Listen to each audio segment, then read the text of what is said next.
All right, this is Chapter 5 of Al Capone Does My Shirts. Chapter 5, Murderers Darn My Socks. Same day, Sunday, January 6, 1935. I keep thinking about when my mom's second cousin, Mrs. McCraw, came to visit. Put her in an asylum, Helen. It's the humane thing to do, Mrs. McCraw said between bites of cinnamon nut cake. My mom turned ashen. She told Mrs. McCraw she wasn't welcome in our home ever again. Mrs. McCraw took giant gulps of air and tried to apologize, but my mom stood firm, holding the door open. She did not say a word until Mrs. McCraw limped out, her handbag bumping against her side. After she was gone, my mom found Mrs. McCraw's knitting bag. She sent me running after her to give it back. I can't help if your mom can't see the forest for the trees. She's got one good boy. Why not focus on him? But no, she goes on these wild goose chases. It's too bad the child is sick, but cut your losses. No use throwing good after bad. I nodded then. I didn't mean to. Really, I didn't. My neck nodded without me telling it to. But once I nodded, I could not unnod. I was too stiff to move. When Mrs. McCraw drove off, I still had her knitting bag in my hand. The thing is, we didn't do that right. We didn't put her away. The Esther P. Marinoff will help her, right?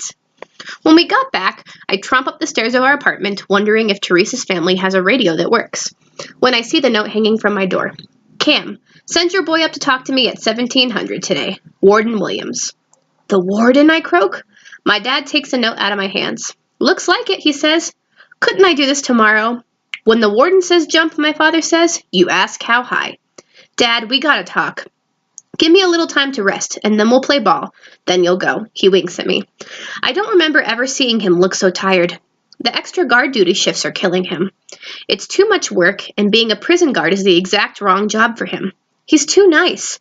My mother would make a much better jailer than my father. I've just finished my book when my father comes out to his room with his glove and the ball in his hand. My mother is still sleeping. He closes the door as quietly as he can. Doc, he asks. Yep, I search for my glove. It's not in my room.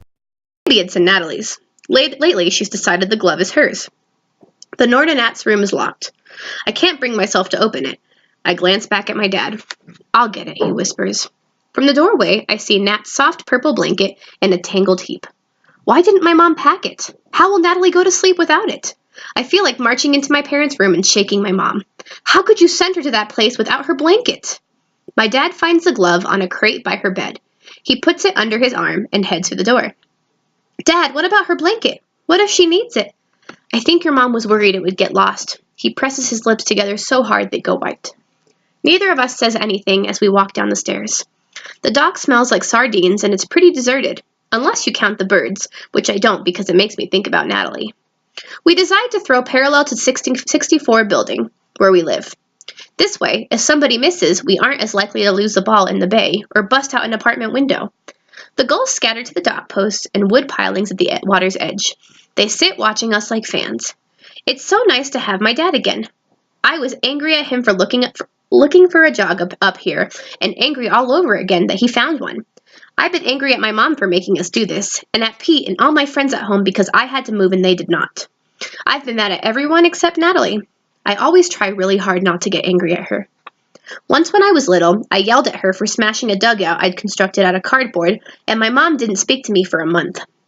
My father told me having Natalie as a sister is like playing ball when you're 100 times better than your opponent.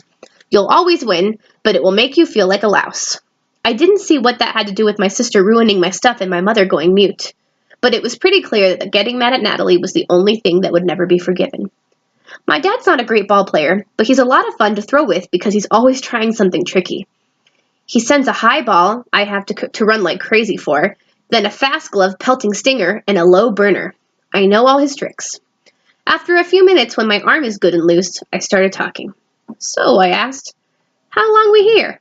My dad catches the ball and walks up closely so we don't have to shout. We live here now, Moose, you know that.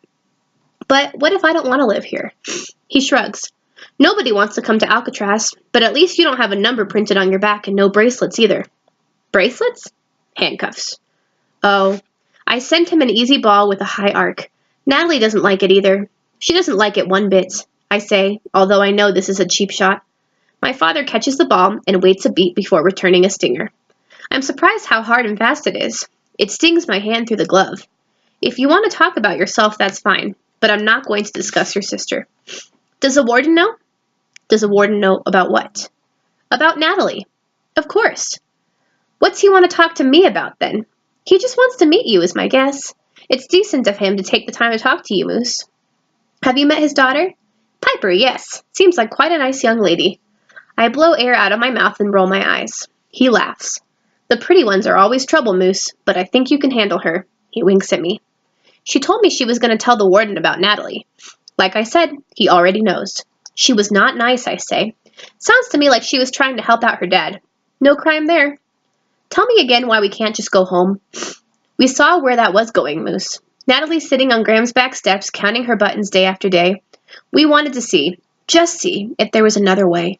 This school has skilled teachers working with these kids around the clock. It's an impressive place. The goals are starting to edge closer now. I stamp my foot and they scatter. You saw how she was when we left. Change is hard. It's hard for you. It's hard for me. It's murder on your sister. His voice breaks. You heard her screaming, Dad.